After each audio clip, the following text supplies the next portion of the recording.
माझं नाव गौरी आहे. मी 23 वर्षाची आहे. थोडी खट्याळ, थोडी स्वप्नाळू. आमचं गाव कोकणातल्या हिरव्यागार डोंगरांच्या कुशीत वसलं आहे. सकाळी धुकं भाताच्या शेतीवर अलगद पसरतं आणि संध्याकाळी मातीचा सुगंध मनात भरून राहतो. माझे केस लांब, काळेभोर वाऱ्यावर उडाले की सगळ्यांच्या नजरा वळतात. डोळे काळे, पण त्यात नेहमी काहीतरी शोधण्याची ओढ मला वाटायचं. रूप हे निमित्त असतं, खरी गोष्ट मनात दडलेली असते. ही माझ्या आयुष्यातल्या एका वळणाची गोष्ट आहे, जिथे प्रत्येक टप्प्यावर काहीतरी नवीन उमलत गेलं आणि शेवटी गोडवा उरला. आमच्या गावात नवीन हायस्कूल सुरू झालं तेव्हा शहरातून एक नवीन शिक्षक आले. त्यांचं नाव होतं अनिकेत. उंच बांधा, चेहऱ्यावर हलकीशी स्मितरेषा आणि डोळ्यात विचारांची खोली. गावकरी म्हणायचे, शहरचा असला तरी मनानं आपलाच आहे. मी वर्गात पहिली येणारी, पण थोडी खट्याळही. शाळेच्या वाचनालयाची जबाबदारी माझ्याकडे होती. एके दिवशी अनिकेत सर जुनं पुस्तक हातात घेऊन आले आणि म्हणाले, गौरी, हे पुस्तक तुझ्यासारखं आहे. वरून साधं, पण आतून खोल. त्यांच्या आवाजात काहीतरी वेगळं होतं.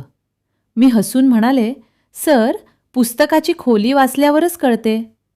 त्यांनी नजर भिळवली आणि क्षणभर वेळ थांबल्यासारखा वाटला. त्या दिवसापासून शाळा सुटल्यानंतर मी वाचनालयात थांबू लागले. सरही येत. कधी पुस्तक सुचवत, कधी शहरातल्या आयुष्याच्या गोष्टी सांगत. एकदा म्हणाले, शहरात सगळं धावपळीचं असतं, पण इथं वेळ थांबतो तुझ्या हास्यासारखा. मी लाजून खाली पाहिलं आणि म्हणाले, सर, हास्य चेहऱ्यावरचं असतं, खरी सुंदरता डोळ्यात असते. ते हसले आणि म्हणाले, मग तुझ्या डोळ्यात एक कथा आहे, ती शोधतोय हळूहळू. आमच्या गप्पा वाढू लागल्या. शाळेच्या मागच्या आंब्याच्या बागेत एकदा त्यांनी मला बोलावलं. हातात डायरी होती. म्हणाले, काही कविता आहेत, फक्त तुलाच दाखवतो मी. पानं उघडली. शब्द उबदार आणि जिवंत. एका कवितेत होतं, तुझ्या श्वासांची ऊब वाऱ्यालाही लाजवते. मी गाल लाल करून म्हणाले, खूप गहिरी आहे. ते हसले आणि म्हणाले, गहिरी तू आहेस. मन धडधडलं, पण मी विषय बदलला. वार्षिक स्नेहसंमेलनाची तयारी सुरू झाली. मी नाटकात गावातल्या मुलीची भूमिका करत होते, जी शहरातून आलेल्या मुलाशी भेटते. अनिकेत सर दिग्दर्शक. एका दृश्यात माझा संवाद होता. तुझ्या शब्दांनी मन हलतं, पण स्वप्न तुटेल की काय भीती वाटते. सरांचा संवाद होता. स्वप्न पकडायचं नसतं, ते जगावचं असतं. सरावानंतर स्टेजवर मंद प्रकाशात आम्ही दोघंच उरलो. त्यांनी हलकं माझ्या खांद्यावर हात ठेवला. मी सावरले तेवढ्यात कुणीतरी आलं आणि क्षण तुटला. जत्रेच्या दिवशी नाटक छान पार पडलं.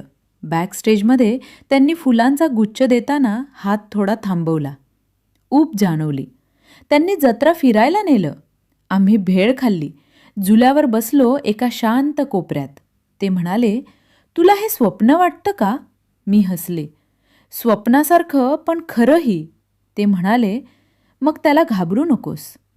काही दिवसांनी ते मला सायकलवरून घरी सोडू लागले. कच्च्या रस्त्यावर वारा केसात खेळत होता. ते म्हणाले, हा रस्ता आपल्या कथेसारखा वाकडा, पण पुढे नेणारा. घराजवळ उतरताना माझा तोल गेला. त्यांनी सावरलं. तो स्पर्श मनात रेंगाळला. गावात वाचनालय विस्ताराचं काम सुरू झालं. आम्ही दोघं पुस्तकं लावत होतो. एकदा शेल्फवरून पुस्तक घसरलं आणि ते तोल जाऊन खाली आले. क्षणभर आमचे चेहरे जवळ आले. श्वासांची चाहूल लागली. ते पटकन उठले आणि म्हणाले, सॉरी. आम्ही दोघंही गोंधळून हसलो, पण मनात ठिणगी पडली. काळ पुढे सरकत होता. शब्दात कधी सूचक छटा असायची, पण मर्यादा ओलांडली जात नव्हती. शाळेत मुलाखतीचा कार्यक्रम झाला आणि त्यांना बढतीची संधी मिळाली. मी भाषणात त्यांच्या शिकवणीचं कौतुक केलं. नंतर त्यांनी सांगितलं की त्यांना शहरात परत जावं लागेल. माझं मन हळवं झालं. ते म्हणाले, पत्र लिहीन, कथा थांबणार नाही. ते गेले आणि दर आठवड्याला पत्र येऊ लागली. शब्द उबदार, पण स्वच्छ अभ्यासाची काळजी घे, स्वप्न मोठी ठेव. असं लिहायचे. काही महिन्यांनी ते परत आले. सोबत त्यांची बहीण आणि हातात अंगठी. त्यांनी शांतपणे सांगितलं, माझं लग्न ठरलं आहे आणि पहिल्या भेटीपासून तू मला लहान बहिणीसारखी वाटलीस. त्या क्षणी मला सगळं उमगलं. आमच्यात जे होतं ते आकर्षण नव्हतं, तर विश्वास आणि जिव्हाळा होता. मी हसले, त्यांना शुभेच्छा दिल्या.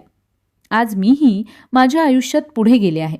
पण अनिकेत दादा अजूनही पत्र पाठवतात आणि त्या आठवणी मनात एक गोड स्मित ठेवून जातात.